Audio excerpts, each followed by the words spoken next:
नमस्कार साथियों, एनालाइजर में आपका स्वागत है। अधीक्षक के लिए आप लोग फॉर्म भर रहे होंगे या भरने की तैयारी कर रहे होंगे। सिलेबस को भी आप लोगों ने देखा होगा, लेकिन सिलेबस को देखने मात्र से पता नहीं चलता कि प्रश्न किस तरीके से आएंगे। तो आज हम एक एमसीक्यू सीरीज करके देखेंगे, एमसीक्यू करके देखेंगे कि किस किस प्रकार से प्रश्न पूछे जाते हैं। और आज के इस वीडियो में हम मुख्य रूप से जो आपका सक्षम आंगनबाड़ी वाला पार्ट है, मिशन सक्षम आंगनबाड़ी, आपके सिलेबस के दो भाग हैं।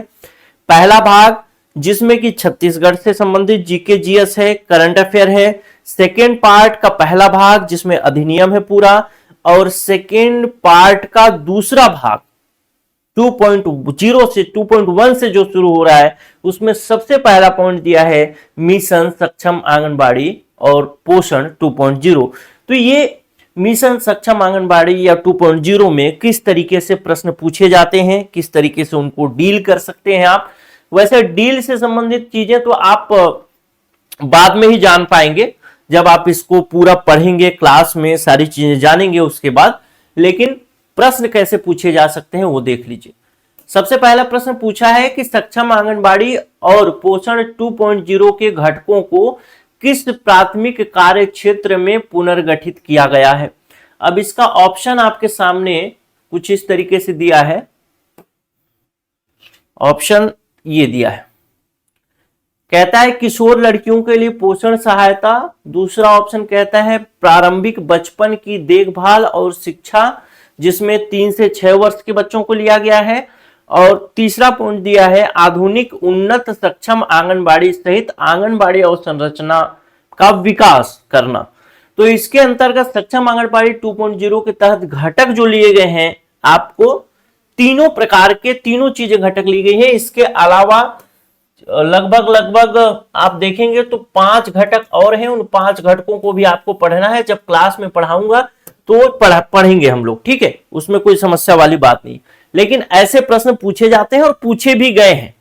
महिला पर्यवेक्षक के लिए पढ़ाया तो महिला पर्यवेक्षक में ऐसे प्रश्न पूछे गए हैं। इसमें से कई प्रश्न आपके एग्जाम में हो सकता है कि हूबहू पूछ लिए जाए। अब अगला प्रश्न देखते हैं। कहता है कि सक्षम आंगनबाड़ी के लिए तैयार रोड मैप में लघु अवधि के लिए कौन सी सुविधा आवश्यक है। 5 प्रकार की सुविधाएं बताई गई है। सक्षम आंगनबाड़ी क्या है? तो सक्षम आंगनबाड़ी वही सामान्य आंगनबाड़ी है जो गांव में होता है।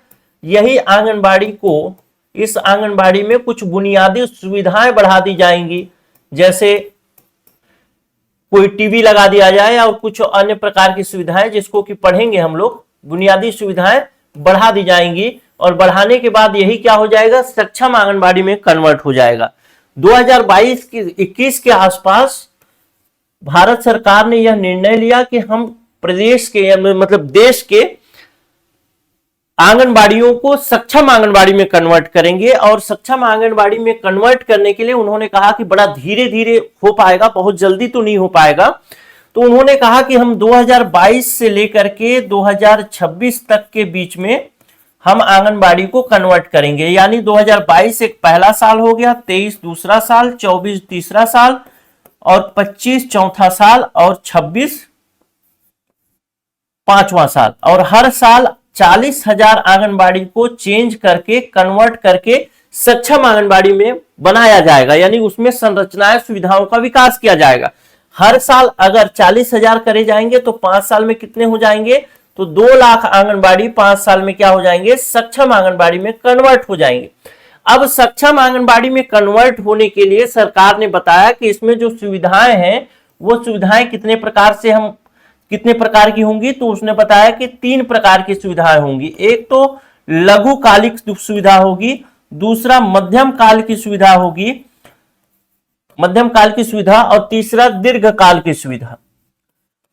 मतलब जब हम किसी आंगनबाड़ी को सक्षम आंगनबाड़ी में कन्वर्ट करेंगे तो उसमें कुछ हम उद्देश्य रखेंगे, जिस उद्देश्य की पूर्ति हमको कम समय में कर लेना है, लगभग 12-15 महीने में ही उसको अचीव कर लेना है। उसको कहा गया कि लघु काल में इस एम को अचीव कर लिया जाएगा। रोड मैप बनाया गया मध्यम, लघु, मध्यम और दीर्घकाल के लिए। तो कम समय यानी लगभग 12 से 15 महीने में ही इसको अचीव कर लिया जाएगा। इसको 15 महीने से लेकर के 3 साल के अंदर अचीव कर लिया जाएगा, और इसको 3 साल से लेकर के 5 साल के बीच अचीव कर लिया जाएगा। तो ऐसा रोड मैप बनाया गया। अब इस रोड मैप में बहुत सारी चीजें रखी गई कि लघु समय में यानी कम से कम समय में हमको कौन कौन सी चीजें अचीव करनी है, सक्षम आंगनबाड़ी में कौन कौन सी चीजें कम समय में रख लेना है, उसके बाद कौन सा चीज हम करेंगे, यानी एक प्रायोरिटी बनाया। ठीक, तो ये प्रायोरिटी बनाने के अंतर्गत उसने जो भी बनाए होंगे प्रायोरिटी, उसमें आपसे पूछा है कि सक्षम आंगनबाड़ी के रोड मैप में लघु अवधि के लिए, जो कम समय की अवधि है, उसके लिए कौन सी सुविधाएं आवश्यक है। तो सबसे पहला बात तो जो पोषण वाटिका है, यह पोषण वाटिका वाला जो पार्ट है यह किसमें आएगा, जो मध्यम काल के लिए रोड मैप बना है तो यह मध्यम काल का हो गया। ठीक, यानी इसमें एक तो नहीं होगा, ठीक, और सी भी नहीं होगा। दूसरा बात कहते हैं बुनियादी ढांचे की तैयारी जिसमें जल संरक्षण, वर्षा जल संचयन संरचनाओं सहित, तो ये है क्षेत्रीय भोजन योजना जो है, यह भी किसका विशेषता है, यानी किसमें रखा गया, तो यह भी रखा गया है मध्यम काल के लिए, यानी 15 महीने से 3 साल के बीच इसको पूरा किया जाएगा। यानी 2, 1 और 3 इसमें नहीं होगा, बाकी सब होंगे। तो 1 और 3 इसको काट देंगे, ऑप्शन नंबर बी हो जाएगा। हालांकि आपको अभी समझ में नहीं आएगा, लेकिन धीरे धीरे चीजें समझ में आएंगी जब आप चीजों को पढ़ेंगे तो। ठीक, अगला प्रश्न देखते हैं। अगला प्रश्न कहता है सक्षम आंगनबाड़ी और पोषण 2.0 के संदर्भ में कौन सा कथन सही है। तो पहला तो बात कहता है क्वेश्चन नंबर कौन सा है 3। क्वेश्चन नंबर 3 के अंतर्गत देखें सक्षम आंगनबाड़ी और पोषण 2.0 के संदर्भ में कौन सा कथन सही है। तो सबसे पहली बात, एक केंद्र प्रायोजित योजना है, केंद्र सरकार की योजना है। आप आंगनबाड़ी कहें, आईसीडीएस कहें, सभी केंद्र सरकार की योजना है, उसी को अपग्रेड करके सक्षम आंगनबाड़ी में कन्वर्ट किया जा रहा है। तो पहला तो होगा योग। दूसरा कहता है इसके अंतर्गत आगामी 5 वर्षों में 10 लाख सक्षम आंगनबाड़ी बनाए जाने का लक्ष्य है। यह उत्तर गलत हो जाएगा। यहां पे केवल और केवल 2 लाख लक्ष्य रखा गया है और प्रति वर्ष 40,000 के हिसाब से। तीसरा पॉइंट कहता है कि सक्षम आंगनबाड़ी केंद्र में महत्वपूर्ण विशेषताएं जो होंगी उसमें एलईडी स्क्रीन, वर्षा जल संचयन, पोषण वाटिका आदि शामिल है। तो पोषण वाटिका को हमने देख भी लिया कि ये कब शामिल होगा, मध्यम अवधि के लक्ष्य में शामिल हुआ है ये। ठीक, तो ये भी शामिल हो गया। तो यानी 1 और 3 इसका सही होगा, ऑप्शन नंबर बी हो जाएगा सही उत्तर के लिए। अगला प्रश्न देखते हैं क्वेश्चन नंबर 4। क्वेश्चन नंबर 4 कहता है संशोधित स्कीम सक्षम आंगनबाड़ी और पोषण 2.0 के अनुसार मनरेगा के साथ अभिसरण से निर्मित आंगनबाड़ी केंद्र के संदर्भ में क्या सही है। यानी मनरेगा के सहयोग से आंगनबाड़ी केंद्र बनाने की बात की गई है, जो कि सक्षम आंगनबाड़ी बनाए जाएंगे। नए भवन जो बनेंगे सक्षम आंगनबाड़ी के, वो मनरेगा के सहयोग से बनेंगे। तो उसके विषय में प्रश्न पूछा गया है क्वेश्चन नंबर 4 के संदर्भ में। कहता है प्रति वर्ष 10,000 आंगनबाड़ी केंद्र का निर्माण किया जाएगा। तो अभी हमने देखा कि प्रति वर्ष कितने आंगनबाड़ी केंद्रों का निर्माण किया जा रहा है, 40,000। ठीक, तो इस हिसाब से तो ऑप्शन नंबर 1 गलत हो गया। ठीक, क्या हो गया, ऑप्शन नंबर 1 गलत हो गया। लेकिन ध्यान रखने वाली बात यहां पर है कि 40,000 जो आंगनबाड़ी केंद्र निर्मित हो रहे हैं प्रति वर्ष, यह सक्षम आंगनबाड़ी के अंतर्गत हो रहे हैं। इस चीज को ध्यान रखिए। ठीक, लेकिन यहां से पूछा है कि ऐसे कितने आंगनबाड़ी बनाए जाएंगे जिन आंगनबाड़ियों में मनरेगा का सहयोग होगा। तो इसके लिए बताया गया कि ये जो 40,000 आंगनबाड़ी बन रहे हैं, इसमें से 10,000 आंगनबाड़ी जो होंगे वो मनरेगा स्कीम के अंतर्गत बनाए जाएंगे। इसका मतलब पहला कथन क्या हो गया, सही हो गया। दूसरा कथन कहता है प्रति वर्ष 40,000 आंगनबाड़ी केंद्र बनाए जाएंगे, तो ये कथन गलत हो गया। वैसे तो ये सही है, लेकिन मनरेगा के साथ अभिसरण की बात करें तो ये दूसरा कथन गलत हो गया। तीसरा कथन देखते हैं, वो कहता है आंगनबाड़ी केंद्र के निर्माण की लागत में मनरेगा के तहत 8 लाख रुपए प्रदान किया जाएगा। बिल्कुल सही है तीसरा। और चौथा कथन कहता है आंगनबाड़ी केंद्र के निर्माण की लागत मनरेगा के तहत 12 लाख रुपए प्रदान किया जाएगा। ये गलत हो गया। तो कौन सा सही हुआ, 1 और 3 दोनों ही सही होगा, ऑप्शन नंबर डी सही हो जाएगा। इसी प्रकार से कूट वाले प्रश्न आपसे पूछे जाएंगे मेरे प्यारे दोस्त, तो उसके लिए आपको तैयार रहना है। अगला प्रश्न देखते हैं क्वेश्चन नंबर 5। ये क्या कहते हैं, स्कीम सक्षम आंगनबाड़ी और पोषण 2.0 के अनुसार सरकार का लक्ष्य 2022 से 2026 के दौरान मनरेगा के साथ अभिसरण करके आगामी 5 वर्षों में कितने आंगनबाड़ी केंद्र का निर्माण किया जाएगा। तो टोटल आंगनबाड़ी केंद्रों का निर्माण कितना किया जाना है इस बीच में, वो है 2 लाख। प्रति वर्ष कितना किया जाना है, तो 40,000। लेकिन मनरेगा के अंतर्गत प्रति वर्ष कितना किया जाना है, तो 10,000। मनरेगा के अंतर्गत स्वीकृत राशि कितनी है, तो 8 लाख रुपए। इसको पूरा डिटेल में पढ़ेंगे हम लोग, कुछ एकदम से मैथ्स की तरह है, आपको एकदम से याद करने की जरूरत ही नहीं पड़ेगी, बस आप अभी देखिए कि कैसे प्रश्न बनेंगे।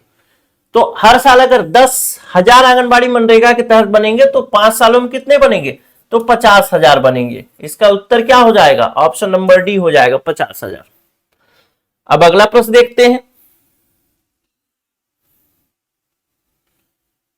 चलिए एक और प्रश्न देखते हैं, क्वेश्चन नंबर 6 कहता है सक्षम आंगनबाड़ी के निर्माण के संदर्भ में निम्न कथनों पर विचार करिए। ये सब अपडेटेड डेटा है, चेंज नहीं होंगे। अगर आप कहीं और से भी कोर्स लिए होंगे, पढ़ रहे होंगे, तो भी आप इसके डेटा को जरूर याद रख लीजिएगा, लिख लीजिएगा अगर लिखना चाहें। यहां पे लेंगे तो इसका पीडीएफ नोट्स भी मिलेगा, पूरा कंप्लीट कराऊंगा। सक्षम आंगनबाड़ी के निर्माण के संदर्भ में निम्न कथन पर विचार कीजिए। पहला कथन कहता है शौचालयों के निर्माण की लागत मौजूदा जो 12,000 रुपए थी उसे बढ़ाकर अब 36,000 रुपए कर दिया गया। तो यह कथन बिल्कुल सही है। आंगनबाड़ी केंद्रों में पेयजल सुविधाओं के लिए पहले 10,000 रुपए दिया जाता था, वो 17,000 कर दिया गया। दोनों ही कथन सही हो जाएंगे। ठीक, चलिए अगला प्रश्न देखते हैं। एक सक्षम आंगनबाड़ी में कौन कौन सी सुविधाएं होनी चाहिए, तो उस सक्षम आंगनबाड़ी में ऑडियो, वीडियो, विजुअल, बहुत सारी सुविधाएं हैं। लगभग 15 से 18 सुविधाएं हैं मेरे ख्याल से। इन 15-18 सुविधाओं को भी याद करने की जरूरत नहीं पड़ेगी, जब क्लास करेंगे तो इसी अपने आप याद हो जाएंगे। बस आपसे प्रश्न आएगा तो बन जाएगा, उसका कोई दिक्कत नहीं। ऑडियो, वीडियो, विजुअल सहायता बिल्कुल सही। इंटरनेट, वाईफाई कनेक्टिविटी, एलईडी, वर्षा जल संचयन प्रणाली, तीनों ही सही है। और ये वर्षा जल संचयन प्रणाली के लिए एक अलग से स्कीम है। ठीक, उस स्कीम के तहत आंगनबाड़ी में वर्षा जल संचयन प्रणाली होता है, तो उसको भी आपको ध्यान रखना है कौन सी स्कीम है। आगे क्लास में तो चलेगा ही, कोई दिक्कत नहीं है। डी हो जाएगा क्वेश्चन नंबर 8। और वो जो स्कीम मैं बोल रहा था वो यही स्कीम है, जल शक्ति अभियान। आंगनबाड़ी में जो पानी की व्यवस्था है वह जल शक्ति अभियान के अंतर्गत होती है। अब जल शक्ति अभियान के अंतर्गत होती है तो जल शक्ति अभियान का मुख्य उद्देश्य क्या है, यानी कौन कौन से लक्ष्य इसके अंतर्गत शामिल किए गए हैं जल शक्ति अभियान के अंतर्गत। तो सबसे पहली बात, इसके अंतर्गत वाटर शेड विकास शामिल है, गहन वृक्षारोपण क्या बोल रहे, शामिल नहीं है पूछा है ना, ठीक, शामिल नहीं है। तो वाटर शेड विकास शामिल है, गहन वृक्षारोपण भी शामिल है, लेकिन हरित गृह, इसको क्या बोलते हैं, ग्रीन हाउस, इस प्रकार का कोई चीज शामिल नहीं है। ठीक, तो ये गलत हो गया। ओजोन संरक्षण भी इसके अंतर्गत शामिल नहीं है। पारंपरिक और अन्य निकायों का नवीनीकरण ये भी शामिल है। कौन सा शामिल नहीं है पूछा है, तो 3 और 4 शामिल नहीं है, यानी ऑप्शन नंबर डी हो जाएगा। घबराने की बात नहीं है, बस आप देखिए किस तरीके से प्रश्न पूछे जा सकते हैं, और वैसे प्रश्नों के लिए आपको बस तैयार रहना है। बाकी आप क्लास करेंगे तो उसकी पूरी तैयारी कराऊंगा। प्रश्न बाहर से संभवतः नहीं आएंगे। मेरा अगर मेहनत अच्छा रहा तो कहीं से बाहर से प्रश्न नहीं आएंगे। मैं तो मेहनत करूंगा ही, बस आपका मेहनत अच्छा रहा तो आप बस उम्मीद और भरोसे के साथ उसको कंटिन्यू पढ़ लिए। 100% इन 3 महीनों में आप लेकर के निकलेंगे पोस्ट। बस आपको यही भरोसा रखना है कि इससे बाहर प्रश्न नहीं आएगा, बस उतना भरोसा रखिए और आंख बंद करके पढ़ जाइए। जितना बता रहा हूं बाहर से कोई प्रश्न नहीं आएगा, मतलब बाहर से प्रश्न आ भी जाते हैं तो जितना पढ़ाऊंगा उतना में सिलेक्शन आपका हो जाएगा। अगला प्रश्न देखते हैं, कहता है मिशन सक्षम आंगनबाड़ी और पोषण 2.0 का प्रमुख उद्देश्य क्या है। तो सबसे पहला उद्देश्य कुपोषण की चुनौतियों का समाधान करना, बिल्कुल है। जब ये मिशन सक्षम आंगनबाड़ी नहीं बना था, सामान्य आंगनबाड़ी था, तो भी ये लक्ष्य था इसके अंतर्गत। स्थायी स्वास्थ्य और खुशहाली के लिए पोषण जागरूकता और अच्छी खान पान की आदतें को बढ़ावा देना, ये भी है, ये पहले भी था जब आंगनबाड़ी सामान्य था। तो प्रमुख रणनीतियों के माध्यम से पोषण संबंधी कमियों को दूर करना, बिल्कुल सही। लेकिन जब ये सक्षम आंगनबाड़ी बना तो सक्षम आंगनबाड़ी बनने के बाद ये नया लक्ष्य शामिल हुआ, क्वेश्चन ऑप्शन पॉइंट नंबर 4। तो इसके अंतर्गत अगर लक्ष्य बोले तो चारों ही शामिल हो जाएंगे। अब क्वेश्चन नंबर 10 देख लेते हैं। हाँ, कहता है सक्षम आंगनबाड़ी के लिए तैयार रोड मैप की कौन सी अवधि में पोषण वाटिकाओं के निर्माण का प्रावधान किया गया है। तो भैया पोषण वाटिका और क्षेत्रीय खान पान को बढ़ावा देना, ये सब चीजें जो है वह मध्यम अवधि में किया गया है, मध्यम अवधि के लक्ष्य के अंतर्गत शामिल है, यानी इसका आंसर हो जाएगा ऑप्शन नंबर बी। ठीक, इसी प्रकार से प्रश्न मैं महिला पर्यवेक्षक में पढ़ाया था, अभी जो लास्ट हुआ महिला पर्यवेक्षक, और इसमें भी अधिनियम था और ये सब जो आप अभी जो मैं आपको पोषण सक्षम आंगनबाड़ी पढ़ाया, ये सब चीजें इसी के अंतर्गत भी थी। तो ये अधिनियम आदि सब करके एक सेक्शन था जिसमें से जो परिसीमित भर्ती वाले हैं उनके लिए पूछना था 60 प्रश्न, और हमारे पढ़ाए हुए में से आए थे 59 प्रश्न। ये काफी बड़ी उपलब्धि रही हमारे लिए और बहुत बच्चे सेलेक्ट भी हुए। तो ठीक उसी प्रकार का है, कुछ भी इसमें नहीं है। तो जितना पढ़ाएं उतना पढ़ लीजिए, मेहनत करिए, कोई समस्या नहीं है, सिलेक्शन आपके हाथ में होगा। बस ये 2-3 महीना जो है अपने आप को कोई दिवाली और कोई भी भाई दूज ये सबसे बचा के रखिए और मेहनत करिए, निकालिए, निकल जाएगा, बहुत आसान है। सेकेंड क्लास ऑफिसर का पोस्ट है और बहुत जबरदस्त पोस्ट है। एक एग्जाम सीधा गायब, सीधा हाथ में जॉब और बेहतर जॉब। तो भाई बहुत कम लोगों को मौका मिलता है इसके लिए, जो MSW करते हैं या फिर समाज शास्त्र से MA किए हुए हैं या फिर जो साइकोलॉजी वाले हैं या फिर कहें एक और दिया है लॉ यानी विधि की पढ़ाई कर रहे हैं, वही लोग इसके अंतर्गत एलिजिबल होंगे। अगर आप एलिजिबल हैं तो तैयारी करिए, मेहनत करिए। बाकी कंपटीशन नहीं है, जिस हिसाब से और कंपटीशन होता है इसमें उतना कंपटीशन नहीं होगा। जितना पढ़ाऊंगा उतना पढ़ लेंगे तो हो जाएगा सिलेक्शन। अगर आप कोर्स ज्वाइन करना चाहते हैं तो भी बता देता हूं, 94 064 21 014 इस नंबर पे व्हाट्सएप में मैसेज कर लीजिएगा। मैसेज करके आप कोर्स के बारे में ज्वाइन कर सकते हैं। फीस के बारे में बता देता हूं, 10,000 प्लस GST फीस है। GST होता है 18% एजुकेशन के लिए। लेकिन अभी अगर आप टॉप 20 स्टूडेंट के लिए, फर्स्ट 20 के लिए, टॉप 20 स्टूडेंट के लिए फीस 5,000 रुपए प्लस GST है हुआ।